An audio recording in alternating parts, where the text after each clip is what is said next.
The idea of this like poor guy booking a meal with his friend Ben because he just wants to chat, and you're like, completely unacceptable. Yeah. I just love it. Most people make hundreds of decisions every single day, and this zaps their energy. It might be zapping your energy. There is another way, and that way is to have your rules for life. In this episode of Chats with Ben, we are going to discuss ours. There's 15 of them. Some of them you might agree with, some of them you might disagree with. It doesn't matter. Have a watch, see what you think, and then use that to create yours. We made this episode just for you. I hope you love it. Here it is. So something I realized recently is that we have, over the years, developed loads of just like rules for life. Things that we don't really even think about anymore, but they just govern how we spend our time and how we make decisions.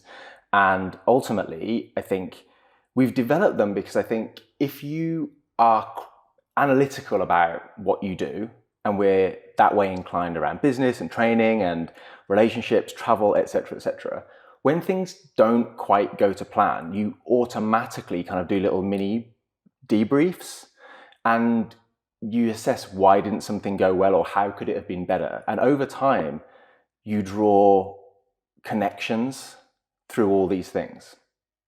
And then they become rules almost, because you're like, oh, I know that every time we do this, this thing happens, therefore we don't do that now. And that kind of becomes a rule. Mm. And it's really beneficial because I think you spend more time doing the things you want to do, less time doing the things you don't want to do, probably fall out a bit less about things.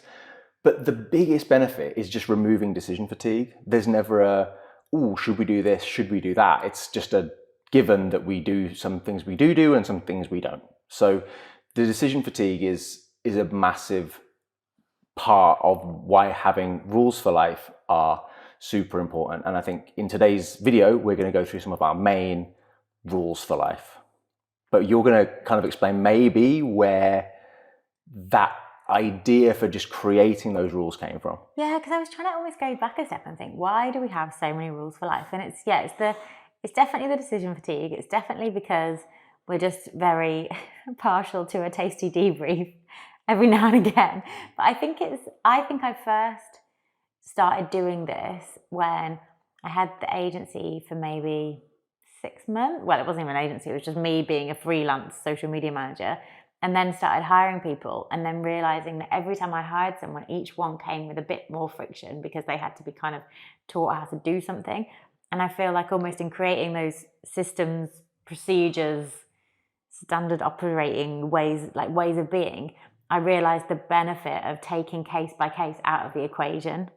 And I almost feel like that's what we do with all of this stuff now. We take case by case out of the equation. We just have a way that we are. And that's just, it works and it's really cool. And it's not to say that you can't change stuff in the future, but it's like, let's just have this default that's there that we run by that just makes everything work. Yeah, and I think when we were compiling the list of the ones we wanted to talk about, I realized that some of them maybe weren't like rules per se, as more like mantras or like, and I think that's why rules for life works, because I think inherently that means that there might be some flex at some point. It might not be a rule that you have 100% of the time, although some of them are that. Others require a bit of flex, but you've got a default. You've got, unless there is something extreme or unless otherwise said, the default is this. And I think that's what's so powerful. First one is more of a mantra, but it's an incredibly powerful rule for life. And that is same team. And that's something that we've used for, I don't know now, maybe 10 years, where we always, especially between the two of us, have the idea that we are on the same team no matter what. And that helps us catch ourselves whenever we're going down a route of having differences, but differences that could lead to having a bit of an argument or for there being some kind of power struggle maybe.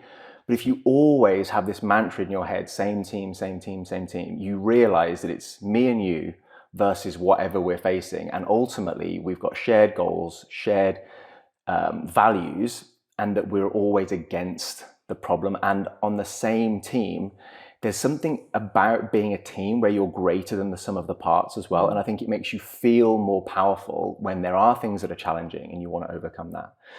But I think it's always me plus you versus the problem. And that doesn't just have to be mine and yours relationship, a personal, romantic relationship. It can kind of go for any circumstance, including if you've got clients. It could be you plus your client against the problem. It's not just your client moaning at you or like having a go at you because something's gone wrong. It's always switching the thinking, which is something we did tons at the agency. It's like, hey, it's us plus the client trying to get that result. And that same team mantra is very powerful. And I think you have a good example of where one of the first times you encountered that really helping diffuse the situation. I think it's such a good mantra, even maybe just on a survival basis, even on a helping you get through life in the best possible way kind of basis. So yeah, the first time I ever saw this happen, I was at university. We were in some kind of statistics lab with our lecturer, and all of a sudden this other lecturer burst in and was like, "What are you doing in here? This is my classroom. I've got this on my timetable. This is me. You all need to get out. I've got my students waiting to come in."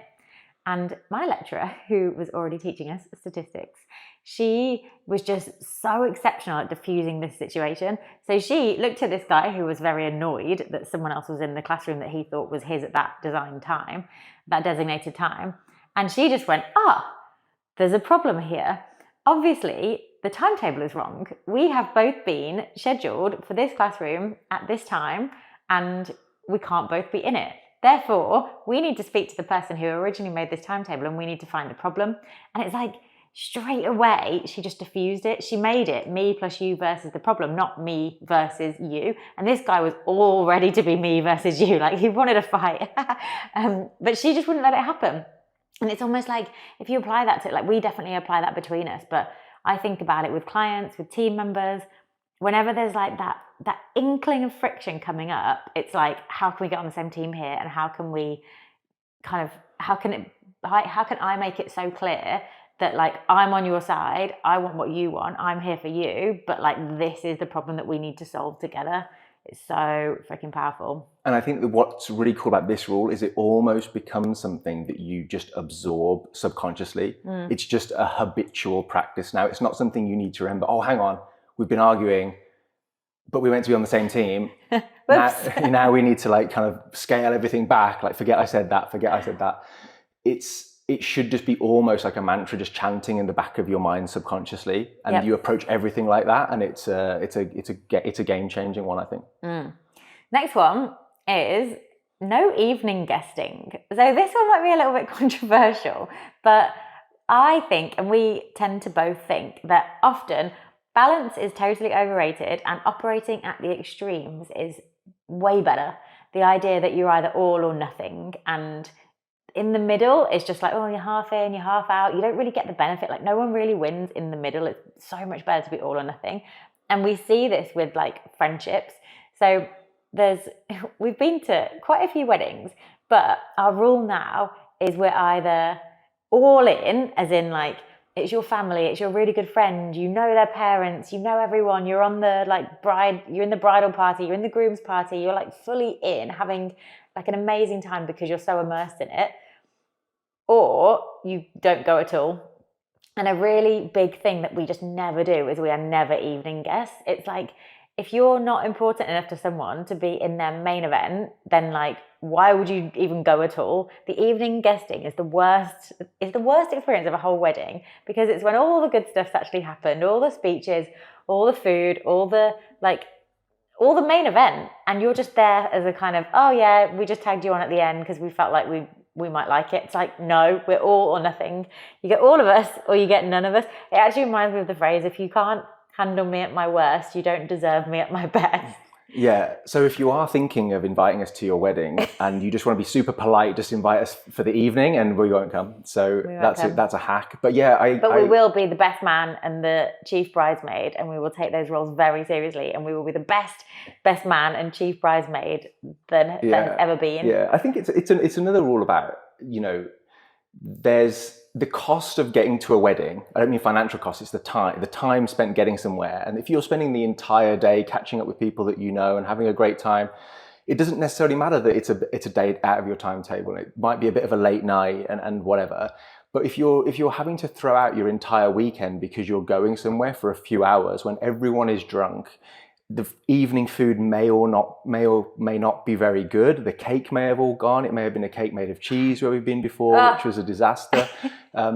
It's just like the opportunity cost of that evening out is never worth it. And so it might not be for you. This might not be specifically, evening guesting at a wedding, but there is something there where it's like indicative of it not being all in, and ultimately it's just not worth the time at all. Yeah. It's been the case before where it might be an event that we've organised. Like we do kind of events when we set up in a new city, and we just invite everyone we know to the same thing. And often there'll be someone who's like, oh, I've got something else on that night, but I'll come for a bit. And it's like, no, mate, just pick one, do it really well, get to know everyone, own it. Don't be like, oh, I've got to go to this one, blah, blah, blah. Like, it's just no one wins when you spread yourself too thinly. And that's so the same for friendships. Next one. Rule 3. Yeah, so I grew up with a bit of a mantra always drilled in by I think mainly my dad, but maybe his parents as well, which was just worse things happen at sea. And the rule is just to always keep perspective, find perspective or keep perspective. And this is because nearly everything that feels like a disaster, everything in the moment that's, oh, this isn't going right, like, oh, I wish I was there, this person's really annoying me. If it's actually causing your mood to shift, it's because you've lost perspective. There are very few moments in life, right, that really warrant you to be off-centered. Most things that happen to us of a day and of a week are pretty trivial, and they don't warrant you getting upset, annoyed, falling out, because those moments can really affect the days ahead. It could affect an entire relationship. You could burn bridges. You can make really, really bad decisions, and it's nearly always because you've just lost perspective. And one of the best examples for us that can happen more regularly than not is when we're training together, which is super hard. We've made a video about training together and how to handle those hard times. But if you're getting really annoyed in the gym because your squat's not going to plan, or you can't get the technique on a muscle up quite right that day, and you're getting really frustrated in that moment, it is because you have just lost perspective. You're no longer thinking about the bigger picture of your life, your health, your happiness, your family and friends. You're just locked into this tiny, completely immaterial, microscopic period of your life that isn't, going the way you want. And I'm sure there are some, survival mechanisms going on in there that we are programmed to just really dial ourselves into this one moment. We need to get this right. There's all kinds of chemicals and hormones going on, but we, as an advanced species, need to have the ability to just step back, step out of the heat, get perspective, and just reset a little bit. And it's not always going to necessarily solve the problem in the moment, but it's going to stop you becoming your worst version, basically, affecting those around you and potentially affecting those relationships as well.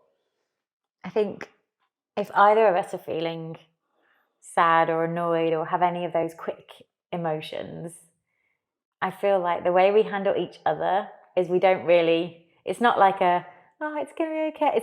We don't really like pander to each other. It's basically like, how can you say in the fewest words possible something that helps that person just zoom out like a tiny bit? And it might just be like, everything's good, it's just one day, or like, this will pass, you won't even be thinking about this tomorrow, or we've got loads of bigger things to deal with, this is really small. Like something that makes it feel like small or far away or insignificant or like it's going to go, or some kind of perspective getting mechanism. That's what we'll work on. Yeah, I think the fastest one of those is not dead. Yeah, not dead. Literally. You're alive. not dead. You are alive. You don't need to complain about anything. Everything's fine. Yeah. And a great one for the gym that we've come across recently is motion, not emotion. Because sometimes in the gym, things are hard and sometimes things are heavy, which is more like your training. And for me, when you're really fatigued, there's part of your body that is just screaming at you, just, why are you doing this? Life is terrible. Like, this is the end of the world. And you feel yourself getting emotional, sad almost during a workout because it's hard, and you're like, you feel like you're the victim, and you're doing this yourself, like you've programmed it yourself, like you're doing it. And it is just that dialing in, like, this is just motion, not emotion. And that's kind of cool. But the worst things happen at sea for me was always, I probably didn't really understand it when I was really young, but it was always like, but it was always just kind of just brought your attention to, like, things are okay. Like, people lose their families at sea, people die at sea. You are not one of those people. In the grand scheme of things, everything is good. And so maintaining perspective is another one of those that should just be running in the background a little bit, but it's not always easy to do it yourself. And that's why if you've got someone on your team that's just like, hey, just get some perspective, just step back, just breathe, really helpful. Yep. Next one, rule 4, is no open loops. This comes from a book called Getting Stuff Done. Very, very good book. Masked as a productivity book, it's actually about how to access a higher level of thinking by clearing all the mess and scruffy stuff from out of your head. And that means that you've got more clear space, you've got a lot more clarity, and you can go forward with the right thing rather than just being like a busy fool, basically. And one of the things that the author really, really loves is this concept of open loops.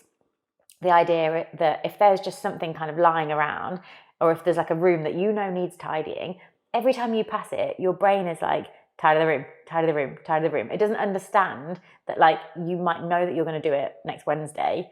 It just thinks it's like trying to remind you all the time. And because that's happening in your brain all the time, it's taking up energy, and that's taking energy away from other things.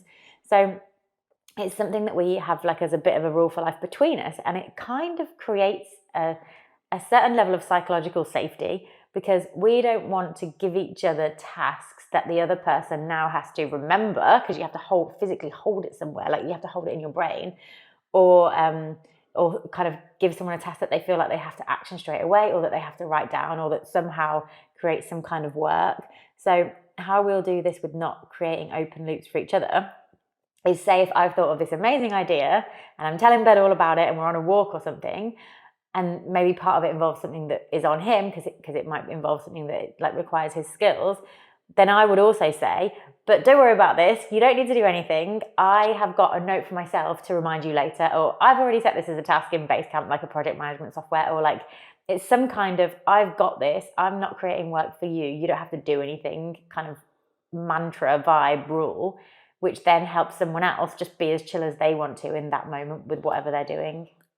Yeah, so equally the rule could be close your loops. Close your loops. But don't leave open loops, because it's just a way of being more compassionate to those people around you. Because it's easy just to be able to attack people with, oh, we should do this, or we should do that, or have you done that yet? And so sometimes even before I air an idea or suggest you might need to do something, or even I'm thinking about doing something myself, but I don't know if it's what I should be doing, and I want to kind of rubber duck it first. If that doesn't translate, that just means talk it out. Explain it to a rubber duck. Yeah, to make sense of it. If before I even do that, I will make a note and I actually do it if I'm out. I'll put it in the WhatsApp chat to myself, or in my notes program on my computer, to just revisit it and think about it, and then send it to that person when it's an appropriate time to send it, as opposed to just on an evening or when they're in the middle of something. I don't want to interrupt someone. And yeah, those are my two mechanisms for creating, for basically closing loops. So at least I know where the task is sitting. Is it sitting for me to revisit? Do I need to action it?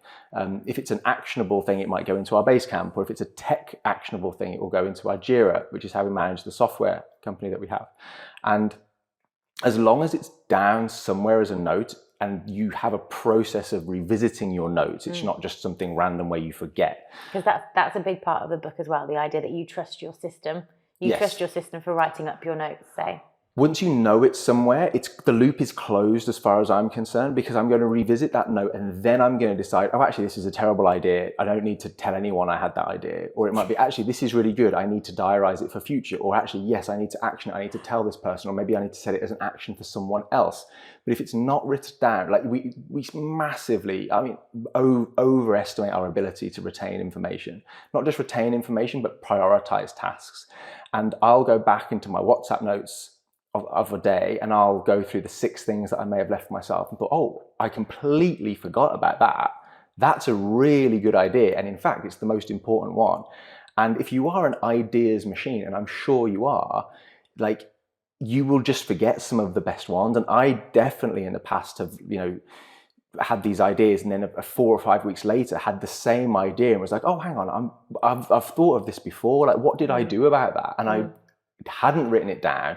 I'd completely lost it. And it transpires that actually I should have done something about that a month ago. And so closing loops, just as a rule, massively helps us take ownership, increase, I think, integrity, because if you say you're going to do something, you are going to, not because you're not a bad person, or rather, you're not going to do it because you're a bad person, but because you forgot. And it's just, if you don't do something because you forget, it's so pathetic. And I think we hold ourselves to higher standards than that. But also, just because you've written it down, it doesn't mean you have to action it. It doesn't mean that you have to then do it. It just means you could have written it down and you could add it to your things I'm going to think about one day list. Like, that's also fine. Or you could just make the conscious decision of, I am never going to tidy that room. Therefore, it's okay. Your mind knows I'm okay with this room being a mess, and that's just fine. I'm leaving it and I don't care. And also tell everyone else around you that you have decided you're not going to clean that room, so they shouldn't remind you because it's not on your agenda at all. So yeah. Cool. Next one is this is a big one for me, and it's do not be passive aggressive. And this is because passive aggressiveness really annoys me, because firstly, I'm a very direct communicator and I want people to communicate directly with me. And so if someone's communicating in that way, I find it disrespectful because you're just wasting my time. And also, it's just come out and say it. Like, if you've got something to say and you're brave enough to say something but not actually address the point because there's some part of you that thinks, saying something passive aggressively almost avoids the conflict in some way. I just feel like it's such a weasel thing to do, and being passive aggressive is so weaselly unless you're doing it ironically or for effect or for humor. It's the worst. It's just the worst. You're a terrible person if you're passive aggressive. You know who you are.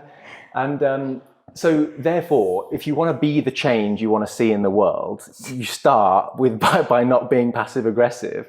And I think those around you will appreciate the directness, and they'll realize that passive aggressiveness doesn't really wash. And I really don't pander to it, especially if someone's being passive aggressive and you don't know what they want.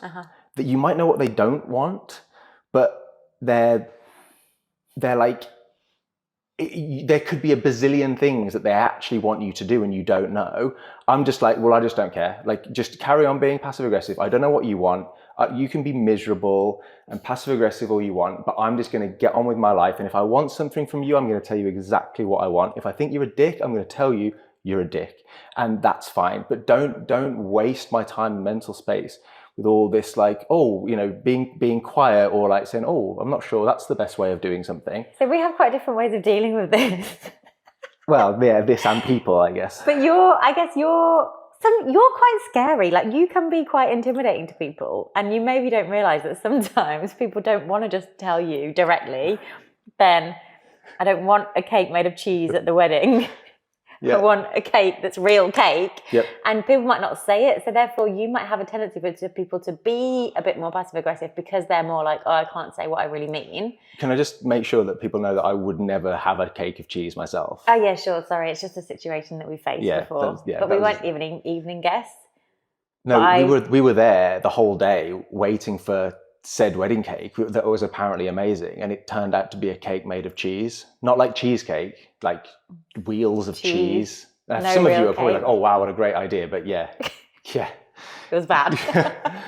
Oh. Anyway. But they really like cheese and they're really lovely. And we went and bought some cake later and it was fine. But like, yeah, we had to mentally prepare for that. Yeah, I wasn't passive aggressive about it. I didn't say you should get rid of this cake. This is terrible. But I didn't say anything passive aggressive either. But if you suspected that someone was actually being passive aggressive, I don't know what your instant reaction would be. But I'm thinking it's definitely a rule that we have. Like, we are not passive aggressive with each other at all. And if there is anything where I feel like I'm kind of walking around in a huff because of something Ben's done, I'm like, I need to tell Ben what this was, because otherwise it's like, it's never useful and it just escalates. Well, either I don't realise that you're in a huff, or I do realise you're in a huff and I'm like, oh, she's in a huff. Yeah, that's what I mean. But then if someone else was doing it with me, I feel like my response probably wouldn't be like, oh, she's in a huff. It would be more like, hey, I feel like there's something you're not telling me, or I feel like I'm not getting everything, or I feel like, and maybe it's more because I manage people than you do, and I can't just like be annoyed at my team.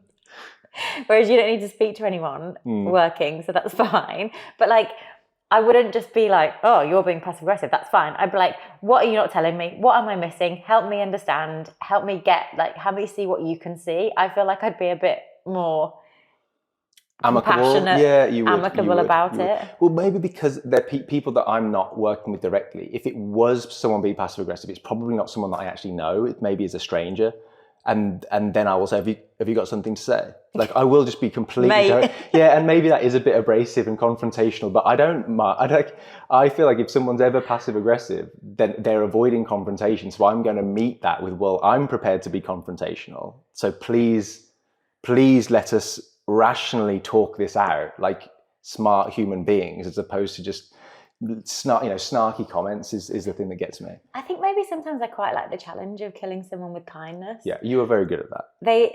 There was a situation, we were on some kind of flight somewhere. I think we were coming from Australia, going to the Middle East, and then going to maybe the UK. And there was a guy behind me who was like bashing my chair, and he kept like kind of doing something with his book, and like he was treating the back of my chair like just some kind of like punching bag. And I turned around and I was like, hey, do you mind? I'm sleeping. And he was like, well, you're the only one with your chair back. It's no one else has got theirs back, or something like that. And was trying to be quite, I don't know, almost like really like, oh, you shouldn't be doing this, therefore I have the right to bash your chair because it shouldn't be back. And I was like, well, I've come from Australia. Everyone here is on a 3-hour time difference. I'm like on an 11-hour time difference. So I really want to sleep. Would you mind just helping me sleep? And then he's like, okay.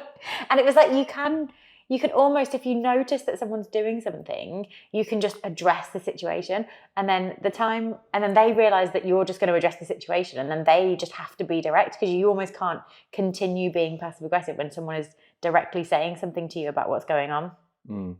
And I think this ties in nicely with the next rule for life. Take it away. Yeah, so our big rule for life, number 6, is no talking about people behind their back in a negative way. And I used to go to school with someone who would always bitch about other people with me. And I was like, I thought we were friends. So I was like, oh, she's doing this with me, but like, she'd never do it. Like, she's only doing this because we're friends. And then I found out that she was doing it about me to other people as well.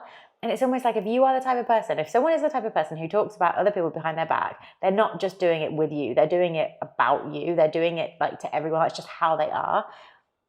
So you've got that situation. And then also, because one of my like real big kind of love languages is when people take the piss out of me, because I love doing that to my friends.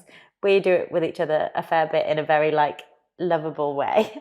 And sometimes when we're hanging out with friends, we will almost like rip each other to shreds in person because it's really funny. But then behind each other's back, we're like, I would only ever sing their praises. I would tell people how amazing they were. It's like, it's only ever going to be positive, because I want to create that sense of safety for them, that like anything that I ever thought bad about them would always like be addressed. I guess it's on the passive aggressive theme as well. Yeah, I think the actual root causes of those two things are very similar. It's like, if you've got something to say, say it to that person, be straight, communicate it, because saying it behind someone's back isn't going to improve the situation. It's not going to help that person realize that they maybe act a certain way, or something that they do annoys you. You're not solving the problem, you're just talking about it. But also it's energy, right? If we were driving to go see someone, if we were driving to, like, when we had the agency, maybe go see a client, and on the way there we just were like bitching about them, like, oh, they did this, they did that. When we saw them, you wouldn't be able to hide that energy, I don't think. I think they would know. I think it would be, there's other stuff going on other than like verbal communication. And so you just don't ever want to be surrounded in that energy where you're just like, oh, well, did you see what they were wearing? Or did you see that thing? Like, no one wants to be like that. I like the idea that anyone I hang out with knows that when they're not in the room, like, it's cool. I'm never going to be saying anything that's not nice about them. And you're the same. Yeah, for sure. And I think there must be something in human culture, or like the psyche, that enjoys bitchiness. And I think it is the us and them type thing. And when you're with a group, the way that group bonds is by finding a common enemy. And I think it's that psychology, that you've got a common enemy, you can bitch together, and actually it's less about that person that you're bitching about, and it's more about bonding with that person. And you may not have anything else meaningful in common with that person, but you can create an enemy and bitch about them. And that's why having an opinion is so important these days. And you've got, newspapers are basically views papers, and the biggest influencers online are people that take a really hard stance on a topic, but it's often about other people. And that's why celebrities are so, well, partly so famous, but why they're so in the news, because people want to know what they've been up to and what the narrative is around that. And we like to have our say in when, those celebrities have absolutely no interest or care, not one bit, what anyone is saying about them.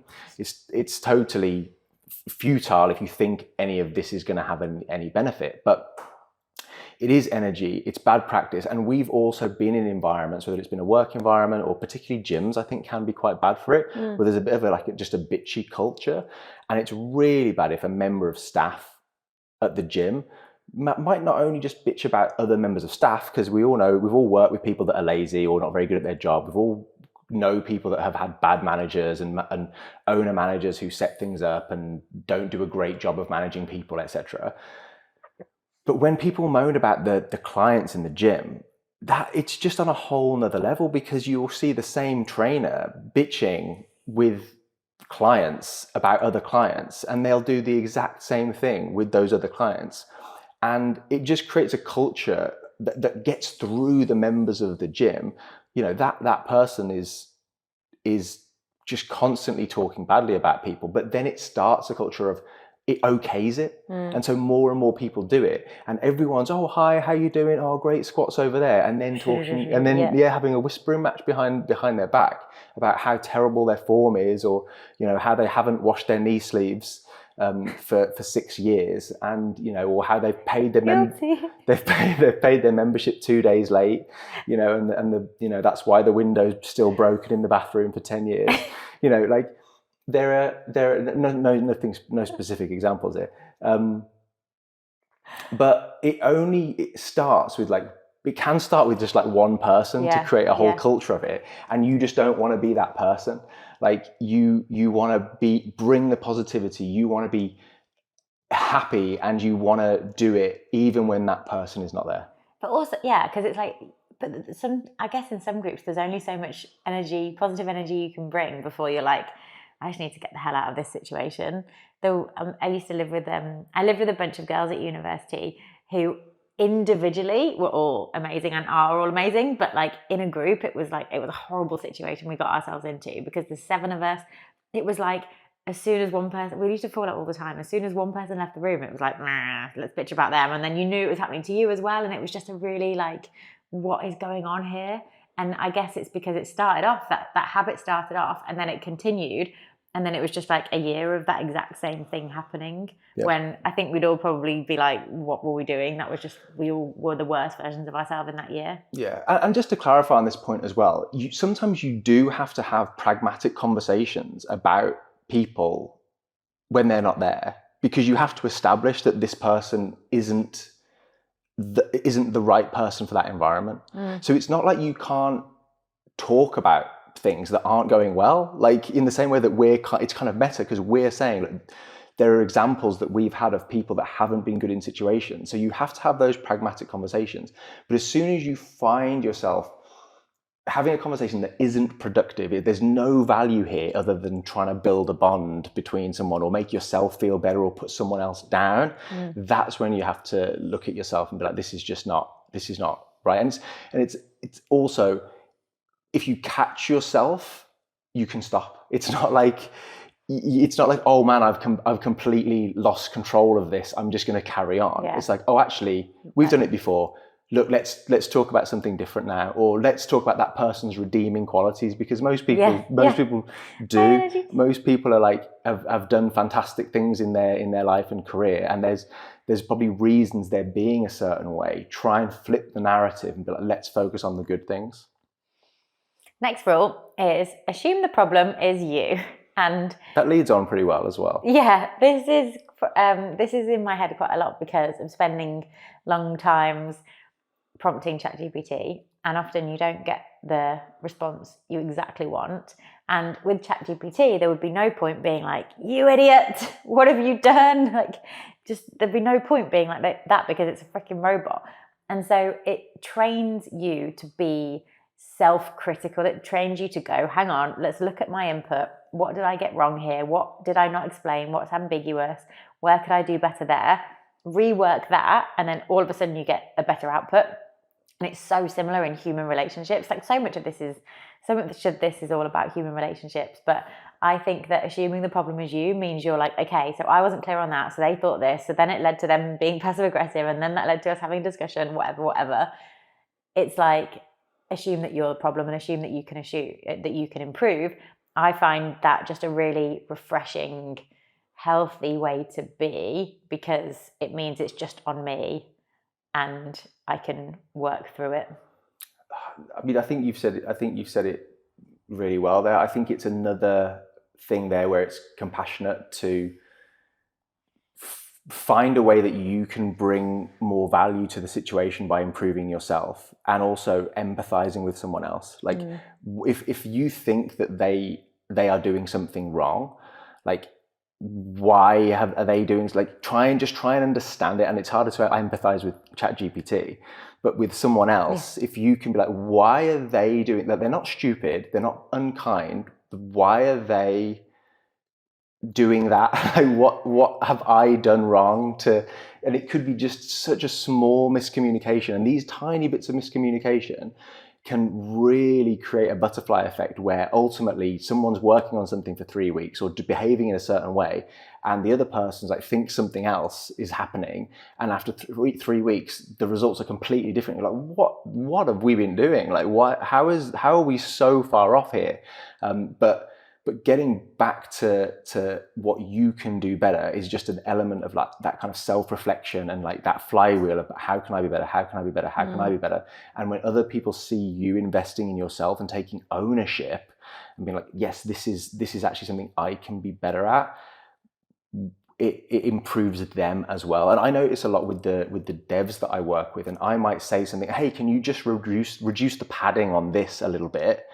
And it's like, they'll go and change it and they'll have like reduced the padding like to 0. And I was like, I just wasn't explicit. Your first instinct might be, what an idiot. Like what are they thinking? How do they think that looks good? But then you look back at your original instructions, it was like, yeah, you're an idiot. I'm the idiot. Like, so whoopsie. Yeah, and that can very much improve relationships. Efficiency as well. It's time. I think you doing that, but then the Ben working with the developers is a really good example of that, because if Ben's like, oh, sorry, I'm an idiot, I wasn't explicit enough, they'd probably be like, oh no, it was on me, I should have checked this. And then like the next time, it almost okays them to say, oh yeah, I missed the instruction here. Like here's what I did wrong here. So everyone's kind of all taking ownership, which then is just so much better for like relationships, because then no one's like managing the other people. It's all, everyone's just a useful person dealing with their own stuff, doing the best that they can. Yeah, take responsibility, people. Next one. So these are, I guess, they're kind of rules, but this is us having fixed bedtimes, training times, and I guess meal times as a kind of affected by those two things. Sometimes known by our friends as feeding windows, Ben and Jodie's feeding windows, which is great. And we definitely spoke about this in our weekly routine video as well. But ultimately, these things should not be negotiable, because if they are negotiable, you're going to spend a long time negotiating them. Because if you don't have set times, they're always up for debate. And I think that can lead to more decision making. We've said a lot of this is about decision fatigue, because we're having to decide, oh, when are we going to the gym? Therefore, when are we eating? What are we eating? When are we going to go to bed? So there's decisions to be made, but it also means that your boundaries are less likely to be well maintained, because you said you're in bed by 9:30 every night, but the other night you were still out at 10. So I'm going to invite you to this thing that starts at 8 because I know that there's actually some flex there. I know you said you eat dinner at 6, but I'm sure you can do 6:30. So I'm going to book the table for 6:30. Obviously, you're not going to eat till 7. Completely unacceptable. But these are just non-negotiables for us. And of course, if there are other people involved, if we're traveling, things are going to be slightly skewed.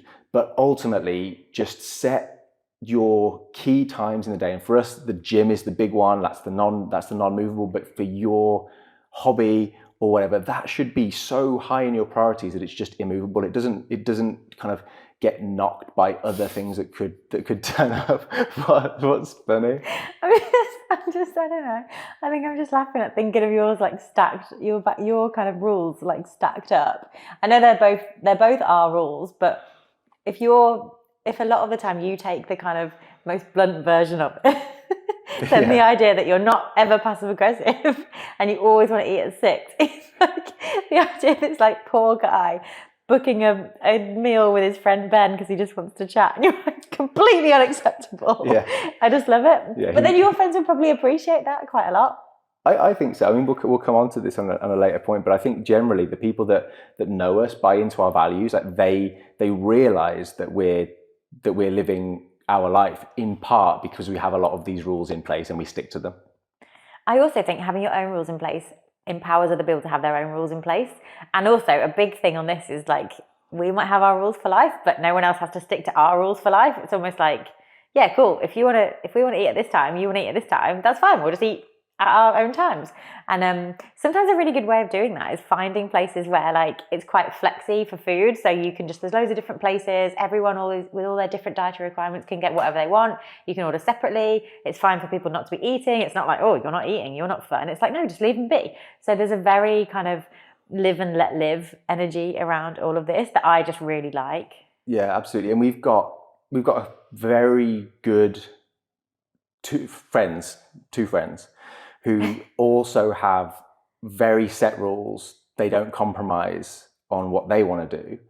And when we spend time with them, their bedtimes are entirely different to ours. Mealtimes entirely different to ours. Sometimes we might overlap, like our dinner time might be their lunchtime, that kind of thing. Mm-hmm. But it's just okay. We just know that we're not going to match up for a normal day. Like if we've spent time living with them actually, and we didn't see them a whole lot because we're just on completely different times. But that's okay. We respected their boundaries. They respected ours. And that reminds me that we've missed one of our really important things out of the list, haven't we? Yeah. Don't compromise. Yeah. So do you want to lead this one? Because this one started with you being absolutely irate about a situation we created for ourselves. We created a really bad situation for ourselves once. We were going to a shop to choose protein powder flavours. And I really like chocolate. Ben really likes vanilla. We compromised on strawberry. If you've ever had strawberry protein powder, you will know what a heinous mistake this was. And it led me to right there and then declare that the rule would be no compromises. In the future, you get vanilla, I'll get chocolate, and everything will be fine.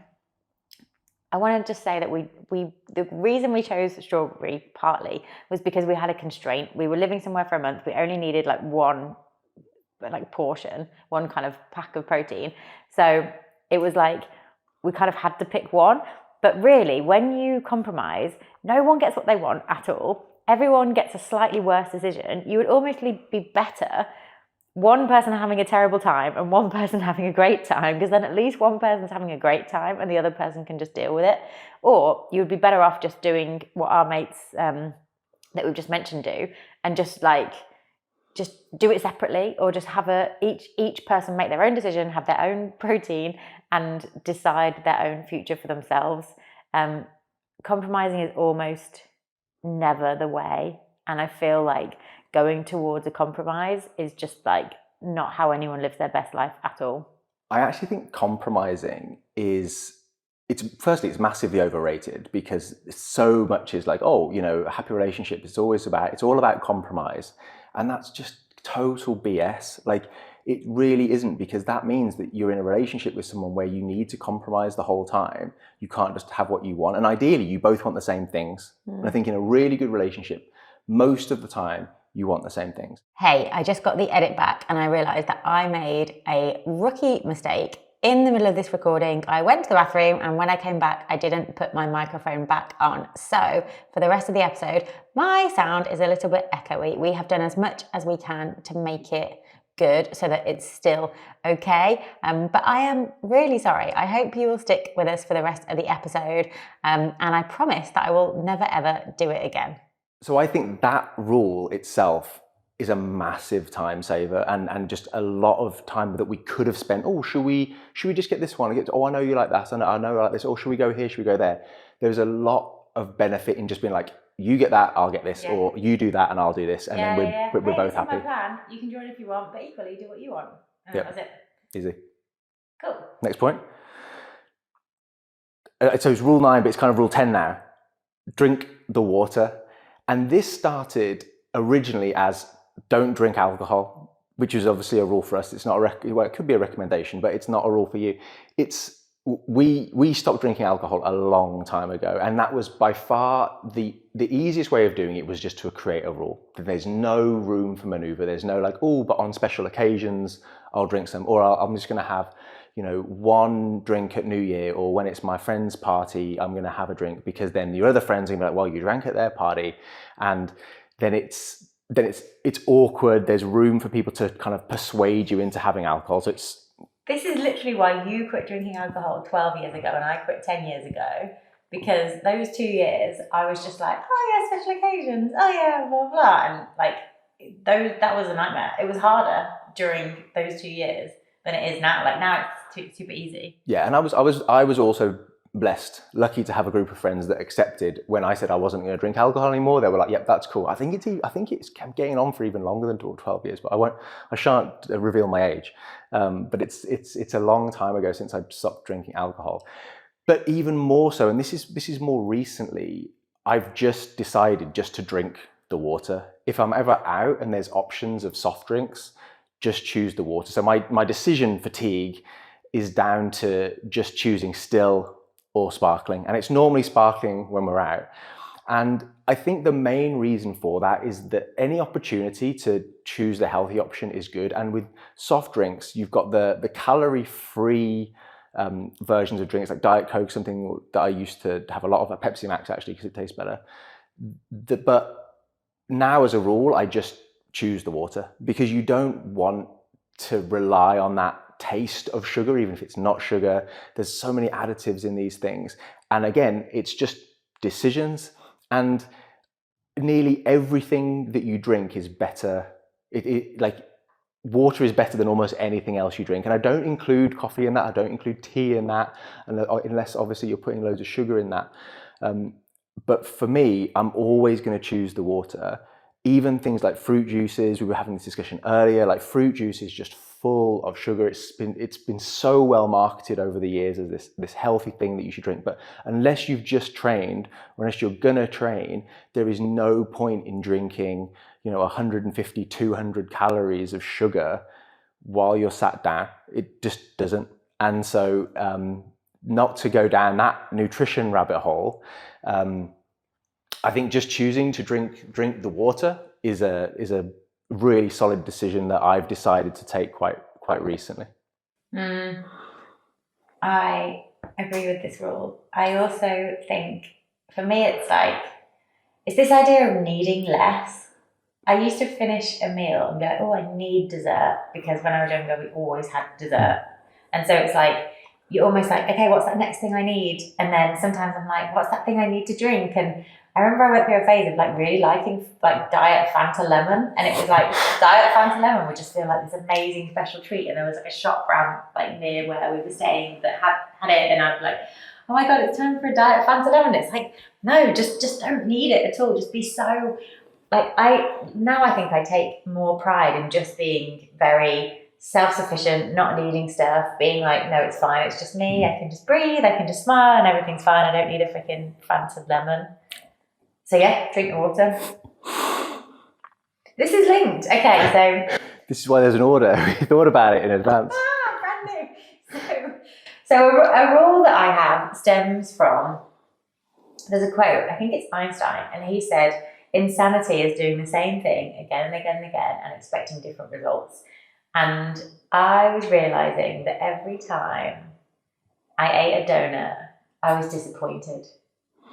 And so given that insanity is doing the same thing again and again and expecting different results, I could foresee that every time I in the future ate a donut, I would be disappointed. So a rule I made for myself was just don't eat the donuts.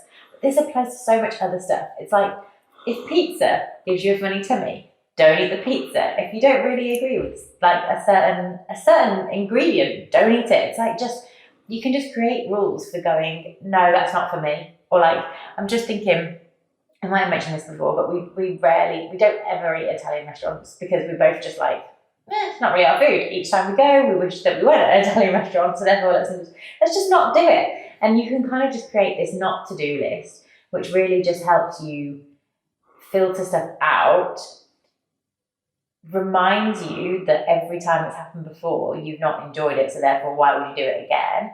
And just makes for a kind of future where everything in your life is like a 10 out of 10 rather than just a kind of 6 or 7 out of 10, because ain't no one got time for 6 or 7 out of 10.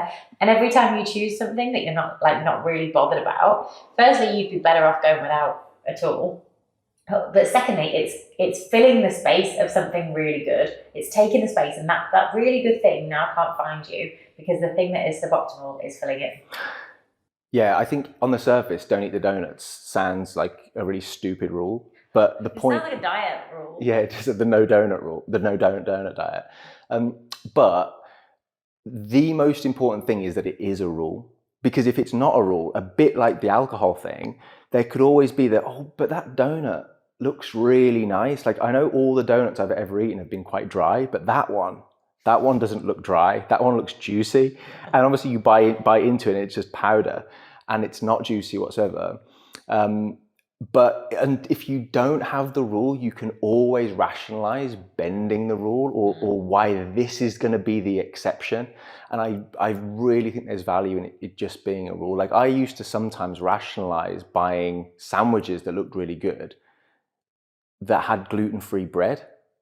Yeah. And it looked so good. And like, even like the 5th time I'd had the same gluten-free sandwich, it looked better, but it would always just taste like cardboard. I don't really know what gluten is, but it must taste fantastic because its absence is noticed.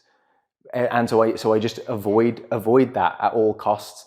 And before it was like, oh, it's in the reduced section. That might be a reason to explore this pulled pork gluten-free roll. It looks super interesting today. Coleslaw looks interesting. And no, it's a bad decision. So mine is like, don't eat the gluten-free bread. But I feel like I'm probably forgetting tons of things. But I almost feel like that people that have got like allergies to food, they're just like, oh, I can't eat seafood or I can't eat shellfood. Like, wow, that's really useful. Like, you've got a restraint that you're like, well, you can't eat at those kinds of restaurants. You can't have that on the menu. It's like, fantastic. You've saved yourself so much time. The fact that we generally don't eat at Italian restaurants and Chinese restaurants, it's like we can just ignore them. It doesn't matter how good it is. It's like, we're not going there. And it's really liberating. Like, I find it really interesting that we have these rules that feel like constraints, but they're actually totally liberating. And the more rules you have, the more liberating it can be. I used to be vegetarian I was vegetarian for about 5 years, between like age 7 and age 12. And life was so easy. It was probably easy then for a bunch of other reasons other than being vegetarian. But I would just, if I ever went to a restaurant, I just looked for the little V symbol, and that was super easy because it meant that 80%, probably more like 90% back then of the menu was just not for me. And it's like, okay, cool. So now I've got these 3 things that I'm going to choose from. Like, I'll choose this one. And then with not drinking alcohol, it was like, I'm just not going to drink it anymore. I'm done with drinking it. I don't get any benefit. I don't need it for anything. So I'm just not going to do it. And then it becomes this whole like, okay, now I can think about something else. And maybe it's to do with the Getting Stuff Done book that I mentioned earlier. It's like, if you're always processing these mini decisions, like, oh, there's 20 options on the menu, which one shall I have? Then you just, it frees up more mental space. Just thinking a friend actually, Max has got the quadruped rule. I was just thinking of that rule actually, because I was like, I know that we've got some friends with rules that are kind of good. So this is very much a rule for meat eaters, but the idea is if you're a meat eater and you're going out to a restaurant, follow the quadruped rule. The animal that you're eating has to have 4 legs, because otherwise why would you go out to a restaurant to eat it? So the idea that if he sees a menu and there's pork and there's chicken, you would always pick the pork. If there's beef and there's chicken, you'd always pick the beef. Don't know how he describes just how he decides between like pork and beef, for example, because they've both got 4 legs. But like maybe he's got some other kind of higher. I'm sure he will. But the rule that he would have is like a hierarchy of meat, which I think is really good, because then you know that I'm going to go for this one. And a friend who does really like Italian food would always pick the lasagna, because they want to pick the best. They want to just have the same experience of lasagna at all these different restaurants to see which one's the best. You have the same I do. flavors. There's tons of these, but yeah, wherever I am in the world, if I'm going to a gelato place, which is usually a good gelato place, I will always get the salted caramel and pistachio if it's there, because those, and sometimes the cookies and cream if they've got a variation, but that's less ubiquitous. But most traditional gelaterias will have some kind of salted caramel and some pistachio. Yeah. And therefore I can create this kind of index of how good gelato is around the world, because I've got this kind of anchor point of those 2. And it just makes it easy. You go into a place where there's could be 20, 30 different flavors. I know straight off the bat, those are the first 2 I'm going to get. And then you can wildcard something else. I almost feel like there's something around how if we make a lot of rules and we make like routines and the kind of ways that we live, but then because we do it all over the world, it's almost like you drag and drop your same way of being in different countries, and then you have such a different experience that you still get a lot of variety, because you're just like, what's this gym experience like in like 35 cities around the world, or what's this like gelato experience like in the top 10 places for gelato? And I think it's quite cool having some things that are uniform that you have, and they only flex when you move location, but then other things where you're like, let's just have a wildly different experience here, because that's what like you do as the Romans do type thing. Next one. Yes. So some more heavy hitters now. So this one is always give the benefit of the doubt. This definitely goes to your partner and a kind of the same team idea, but it is more applicable to other people, especially people that you don't necessarily know as well, because you don't know their values, you might not know their personality quite as well.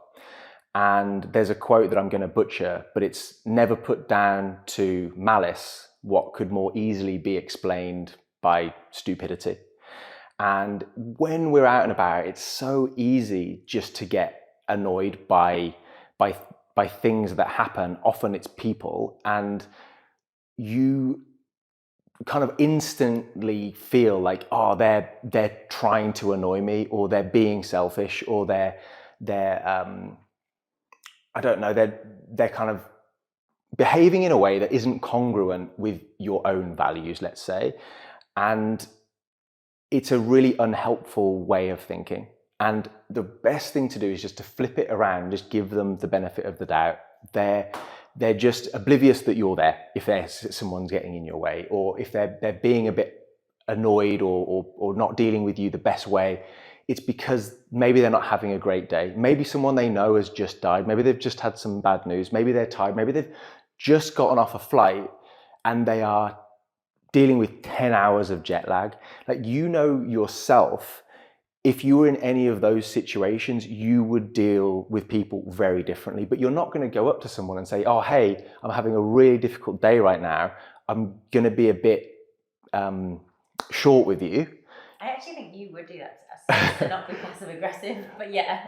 You're not going to go and explain that to people. You're going to do your best, but you're going to basically let the mask slip at some point, and you're probably going to annoy people. And if they're not people that you know, you're not going to explain it. You're just going to be. And so therefore you need to empathize just a little bit with that other person and just think, look, then it's not personal. They're just having a bad day. And if someone maybe that you're working with gets something wrong, it's not because they're being lazy or they're incompetent. They've misread something, they've miscommunicated, they've misunderstood, they've seen one email but not another email, for example. Give them the benefit of the doubt, and it's so easy to say to someone that you're working with, hey, did you see this bit of information, or was that clear, was I clear? And trust that when they have the full information that they're going to go ahead and actually put that right. I think it's Hanlon's razor. I think Occam's razor is that the most likely solution is the right one. Or the simplest explanation is the most likely to be correct. Simplest explanation, yeah. And then Hanlon's razor, I think, is never attribute to malice what can be explained by stupidity. The idea that like people actually aren't out to get you, they're just, and it's not even that they're stupid. I think it's also that just people have stuff going on in their head. Like, it's so easy. We've probably all done it. We've been two in our own heads, walking down the street, not realised that someone was letting you pass and didn't say thank you, and then they were annoyed at you, or something like that. It's just so easy to do. But the giving other people the benefit of the doubt is being able to be like, oh, they didn't mean it, or oh, they're just having a bad day. Oh, it's okay. Like I did something wrong here, not them. Because I think it's freeing. I think it's freeing to like just let everyone be and let them do their own thing, and not like if I let someone out, if I was driving and I let someone out and they didn't say thank you to me, I don't care. I don't care at all. And I know that really annoys some people, and I've had very long, lengthy discussions with people about this, but I'm like, it doesn't matter. It's not going to affect my day. It's not going to affect my temperament because someone has or hasn't decided to say thank you. Like, who the hell cares? Yeah, it's withholding judgment as well, isn't it? And if we know that judgment creates that level of separation, and not only that, but if you judge, you have an increased fear of being judged because you believe that's how people are. I think it's freeing from that perspective. So just holding judgment, because if you're on the other side of it, if you're just oblivious or ignorant to someone, and they get annoyed at you, you'd so feel like an injustice of, well, what? I was just like on the street. Why are you being like this? I've done nothing wrong. And so in that situation, you would have really valued someone just giving you the benefit of the doubt that you were in your own head or whatever. I think it's a nice one. It's a nice one to include. On that, there's a really cool author that I really like. He's written a bunch of cool books, and I follow her on Instagram, and she's recently been a bit like being involved in political stuff like in the US, and she said that one day recently someone came up to her and was like, oh, I used to really love you, like I love your books, I was like a really big fan, but since you've been political, like I've unfollowed you. And I guess it would be quite easy for this author to be like, what do you mean? I haven't done anything. But she just went, it sounds like you made the right decision for you, and then just walked away.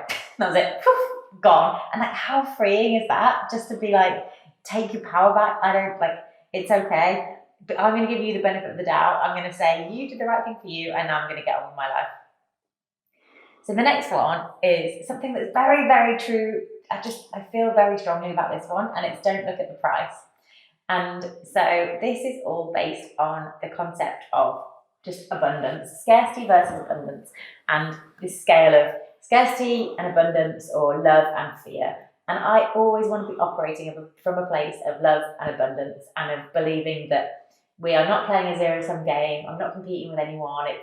We're on the same team. We're all rooting for each other. We can all win. There's always enough to go around. All of these like things that I just believe translates to me to just not ever wanting to make my decisions dictated by the price of something.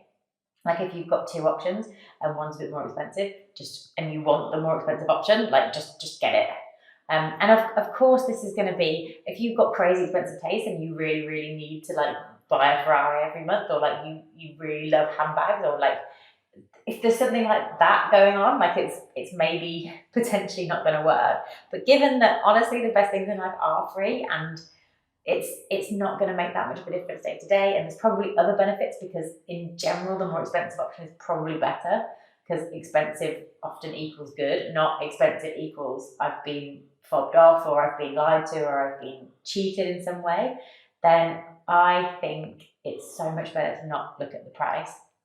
One thing I always have in my mind as well is, because of a career of like putting a lot of work in, working hard, doing stuff around the clock, I'm always like, I've earned the right to not look at the price. I've earned the right to buy myself this thing I want to buy. I've earned the right to book the more expensive Airbnb. I've earned the right, like I have that in my head constantly, because it's firstly like thanking yourself, being grateful for the work you put in, championing yourself, but it's also some kind of reflection that you back yourself to keep earning. It's not like you've got some kind of pot of money that's like going down and down and down, like it's gonna end somehow and you're never gonna replenish it. It's like, no, I backed myself to earn more, therefore I'm just gonna focus on buying what I want, not looking at the price, enjoying myself, and like dealing with it later, because I can just, money comes freely to me, and I can make it. Yeah, I mean, this is massively dependent on like your money beliefs, right? And for some people, this would be like crazy. Like you would never put anything in your shopping basket without looking at the price. And to be fair, when we're shopping, the price is front and central. Even in e-commerce, right? You scroll things, like with one of the surefire ways you can rank something in your in whatever you're looking at is by price. It's very rarely can you rank by certain types of features or rank by rating. Like you can, a lot of these places have that, but the price will be nearly the most popular one that's used. But I agree. It's so it's obviously very freeing if you don't have to look at the price. And I think you're right by caveating it with like it depends what you're buying. But it's a self-fulfilling prophecy. You believe you have to look at the price, so you look at the price. For sure. So you treat money as this scarce thing, so then you keep having to look at the price, but you could just make it a rule. Yes. I'm not going to look at the price. I'm not going to have all this like cutting coupons. Like we're in some WhatsApp group where people are kind of really obsessed with like points on credit cards and flights and stuff like that. And it's like, just make more money. Yeah. Just it's such a better use of your time. Yes. Well, I'll come back to that point as well. But I think the thing is, in general, depending on what you're buying, like even if you were in Whole Foods market in the US, right? And things cost more in Whole Foods market than Tesco, for example. But even if you just went around Whole Foods market and you just did your normal shop, or rather you just were like, this is what I want, this is what I want, this is what I want, it's in the basket, it's not gonna cost like that much more. In the grand scheme of your life's earnings, it's practically nothing more. But in the moment, you've bought exactly what you want, and the food is probably going to be better. Like it's probably going to taste better. It's almost definitely going to be better for you. They may have become from more sustainable suppliers, etc. And when we're talking about things like that, when it's your daily staples, the difference in price is generally meaningless. And it certainly will be if you have aspirations of becoming a millionaire or even a billionaire or earning significantly more. And I think most of us and most of the people watching this will be far more affluent than they are currently. And really you want to behave like that version of you, because otherwise you get to however old you are when you realize, oh, I actually, I don't need to look at the price, or I didn't look at the price of anything that I've just bought today. But if you're 60 or 70 years old by the time you're doing that, you would look back at your 30-year-old self and thought, why was I looking at the price? Like I always knew I was going to be super, super rich. It didn't matter that, that banana was 20 pence, but the organic banana was 30 pence and I chose the 20 pence banana. Like what a ridiculous, ridiculous decision. And so I think seeing yourself in the future, your affluent self, and this is another kind of visualization thing, an abundance attitude, to then look back and say, did you really make a buying decision? Because that was 20 quid less than that. That's just ridiculous.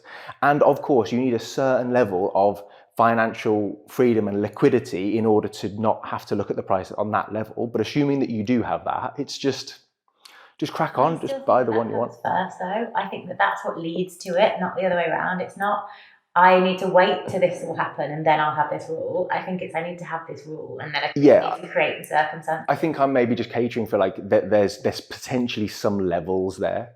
I think there are maybe some levels, and maybe everyone that's watching this is that above that first level where you don't need to look at the price. Yeah. No one needs to look at the price. You just need to make, anyway. I think okay. I think the thing that people get into is they get into a habit of assuming that expensive equals bad, of like just talking like they're a broke student. Like we know so many startup founders who just act like they're a broke student, and it's like, you're not a broke student. Stop acting like one. And even when you thought you were a broke student, you could have just got a job. Like you could have just got 2 jobs. Yes. Like that's what people do when they want to earn money. So there's just never a reason to act like a broke student, because you can always do something. And acting in that way is just putting yourself in a victim situation. And I know that me saying like no one needs to look at the price is going to sound like, what? I need to look at the price. But it's almost like the more you argue for like, yes, I do, the more you become entrenched in that scarcity mindset that then can only keep you in it. It's not like you're ever going to like out scarcity your mindset. It's like, no, you have to choose to have the abundant mindset, and then that's what follows. Yeah. No, I agree with that. And it's interesting when you talk about the founders. We literally know founders who are turning over millions of dollars, or they've had 7-figure exits, and they still talk about, oh yeah, I got this, it's really good value. I was like, what does value mean? Like, what does it matter if it was value? Is it good? Like, it might be rubbish, but it was really cheap, which means it's good value. Like, I don't. It's gluten-free bread. Like I thought it was going to. Yeah, exactly. It was great value because it was 10 pence in the reduced section because no one wanted it. But I also think there's definitely a cultural thing here as well. I think it's quite a British thing as well. And I don't know if this is like a hangover from like rationing, where like people that we know, or certainly like our grandparents' generation, did come from a time where it wasn't quite as easy just to go out and like do Uber to earn more money. It was like you had a job, you had worked long hours, this was your income, and it was almost like a pride thing to be like, well, look how far I'm stretching this like small income, or like we've got rations, but I managed to do this with it, and this is cool. And so accumulating stuff or making a little go a long way was seen as like a real like badge of honor and almost part of your identity. And because like people that we've lived with in our lifetimes lived like that, that's a real attitude shift that has been ingrained for generations, that people of our generation are still carrying around with them, and it dictates their money beliefs and therefore their buying patterns and therefore their literal day-to-day happiness. So yeah, to look at the price of things. Next one is dig into your triggers. And so this is all around this idea that if everyone gets triggered by stuff, no matter, even like the most stoic, placid, like super easygoing people, there's going to be something that happens that makes you just go, "Argh." And so the dig into triggers kind of rule for life is the idea that you want to notice the physical sign in your body of something going wrong or something being a bit like awry. And so that might be, some people feel it in their heart, some people feel it where they feel like their heart kind of skips a beat when something happens. Some people get a bit hot-headed. They might feel like, some people feel like a kind of back of throat, like it's getting a bit like, dogs get like that hair on the back of their neck that kind of sticks up. There's physical signs of being triggered. And I find that if I can really be in tune with my body enough to notice them, I can then be like, what is that about? And that is such a cool way of being, because eventually you notice the physical sign, you figure out what it's about, you realize that there's this thing that happened probably when you're a kid that you're still letting bother you, that then is meaning that you're being like passive aggressive, or you're being overly emotional about something, or you're letting something dictate your future, and you can just let it go. And then as soon as you let it go, you're free and nothing can bother you. And you get closer and closer to being like a kind of untouchable, very easygoing person, because you eliminate them one by one.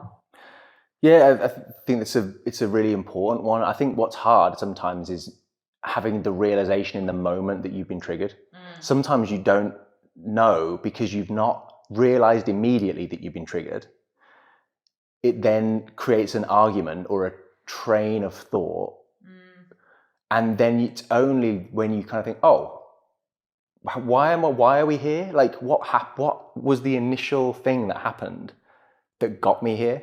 We did it last week. Something happened last week where I was like on the verge of being passive aggressive with you, and then you were like, what's triggered you? And I was like, what has triggered me? And then I kind of went back and I was like, it was this thing. It was like, it was something so stupid. It was like, there was this one thing that you said that you don't need to change what you said. It doesn't matter. The thing that you said reminded me of this thing that used to happen, or this thing that someone did to me once that pissed me off. And therefore I've like reacted that way because I'm almost like carrying that anger forward. And then it was like, oh, okay. So we're free. So that doesn't need to bother either of us. So we can just go back to normal. And then that stuff's not going to bother me in the future because I'm like, oh, when that happens, it's just that. And I can just choose to let it go. Sure, but if we can talk about it as well, I can then become aware of certain triggers. Like if I know something that is triggering of you, then I'm not going to do it because it doesn't serve either of us to trigger you. Or you could just laugh and go triggered and then help me get over it. You do. It's important that this is done tactfully because sometimes you are annoyed by something and then obviously to an outsider you've been triggered and someone's like triggered and you're like, I'm not triggered, like I've nothing to do with it, I've not been triggered, you were acting like a dick. Like it's only going to exacerbate it and then lead somewhere potentially not very good. But I think trying to have the awareness of like, oh, my mood has completely changed here, like I've got my back up, I've said something I didn't want, what was it? That's so powerful because working that out and unpacking it, you can basically reduce down the number of things that trigger you in a day. And to go around not being triggered is really nice because when you're triggered, you do stupid things, you say things you don't mean, you make bad arguments, you make bad decisions. And you've always got to like down regulate from there. That takes energy. When you're triggered, you are exerting energy. You're exerting physical energy because you're probably getting hotter. You're probably moving more, gesticulating. But you've also got mental pressure. You're trying to process information in your head when you're not really fit to do that very well. And then you've got to like come down from that. And then you don't know where you're going to have to go and have a nap. Are you going to be able to not concentrate for 20 minutes? Like it's a massive, massive cost. So definitely unpacking these triggers and communicating it and talking it out is a real benefit to us. There's a book that we mention almost nearly every episode of these, and it's The Courage to Be Disliked, and I think it's my favourite book of all time. And it talks in that about, so it's Adlerian psychology, and that's what it's all based on. German guy called Adler, and he was a psychologist, and they talk about Adlerian psychology compared to like Freudian psychology. Freudian psychology is all about cause and effect, cause and effect. This happened, therefore this happened after that.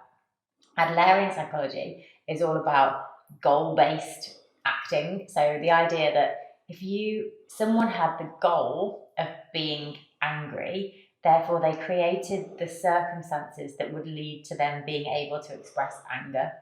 And so if you kind of have this underlying goal of being angry and then you go driving and some driver like cuts you up or someone doesn't say thanks when you let them out, if you've got the goal of being angry, you will let yourself be angry at that.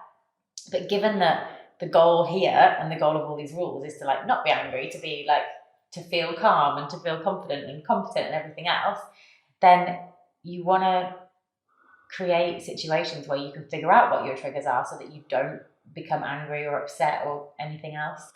Yeah, and I think this one stacks really nicely with a couple of the other rules that we have. And so if you can get just 1% better at understanding your triggers, 1% better at giving the benefit of the doubt, 1% better at having the same team mentality, and not being passive aggressive, but there was also that's completely irrelevant.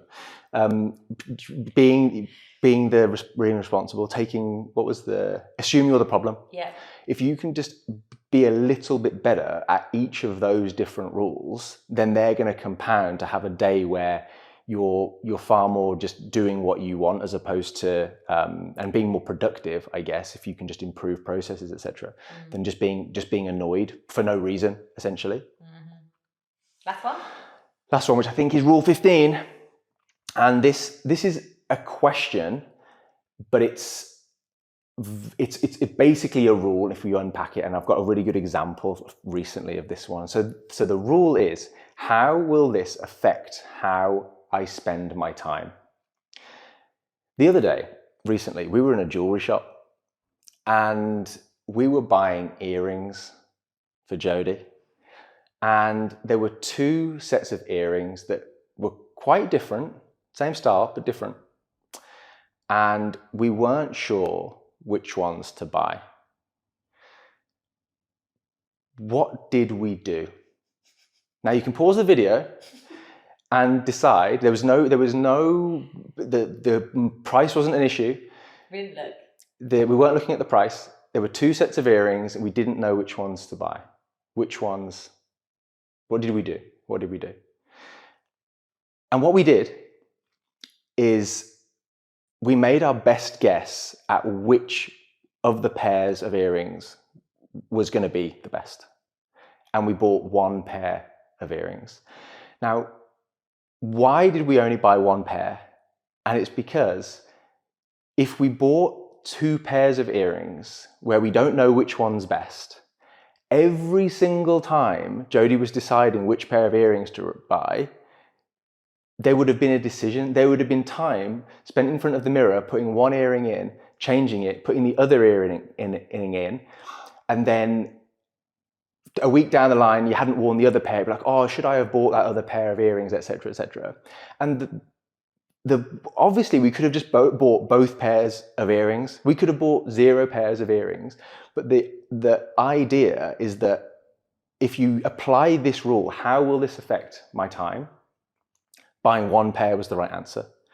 And running every decision through this filter takes you away from like the immediacy of like, is this going to make me happy? Do I need this? Don't I need this? Because those are generally the decision-making frameworks we make.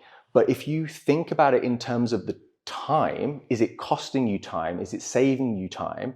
Is it going to make time that you spend more enjoyable or less enjoyable? It gives you a whole different dimension of actually making decisions, and your future self will really thank you for that process.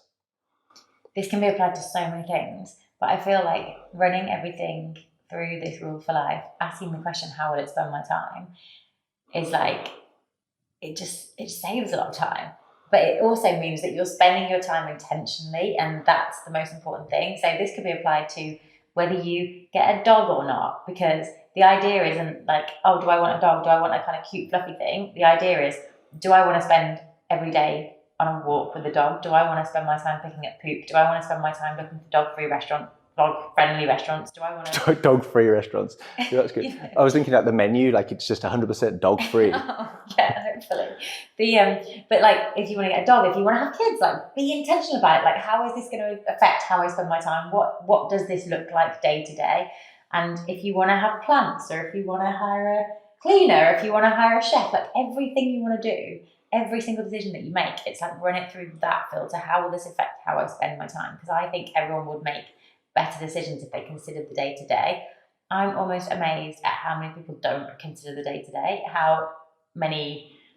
how many people it's like, oh, it's a surprise. Oh my God, I have to walk my dog. It's like, you literally bought a dog that needs walking each day. What did you think was going to happen? So yeah, it's just, if freedom is a really high value for you, as it definitely is for us, it's like all we're thinking about is what is our day filled with. And even if it is filled with a structure of certain things that we do all the time, it's like they're in there because we really love doing them. Like, nothing's there because it's some kind of commitment or obligation that we ultimately don't want to do, that doesn't make us happy. Yeah, and of course there are going to be things that you buy that have very little difference. If you've worn a t-shirt out and you can throw a t-shirt away and buy a new t-shirt, net impact on your time, very minimal.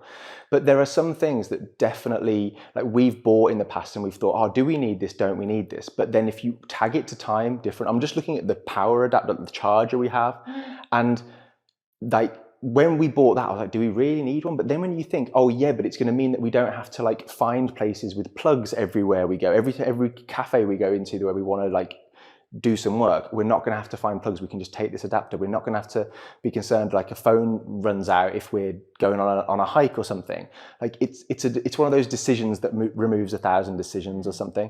And so that makes it, as soon as you realize, oh, this is going to really save like brain space in the future, it's going to mean that I don't have to be concerned about my phone running out of battery. If it means we don't have to walk around for ages, if it means we don't have to take a charger with us, like a full charging cable or an adapter if you're abroad, like it makes such a big impact on your time. It becomes a complete no-brainer of a decision. So as opposed to umming and ahhing, should we get this and should we get that or should we not get one at all, it very quickly you can make that decision and the decision will be the right one and you will really thank yourself in the future. Similar ones are like, do you upgrade to business class? Like, don't just think about, oh, business class is expensive. Oh, business class, I get food on the plane, twice as opposed to once or something. It's like, yeah, but you get a lounge, you get to go through priority boarding. Like, think about the whole like time spent when you turn up at to the airport at 4:30 a.m. Like, what are you going to want to do? Putting it through that filter is super powerful. I think fine dining is a good example of that as well, as in how will it affect how I spend my time?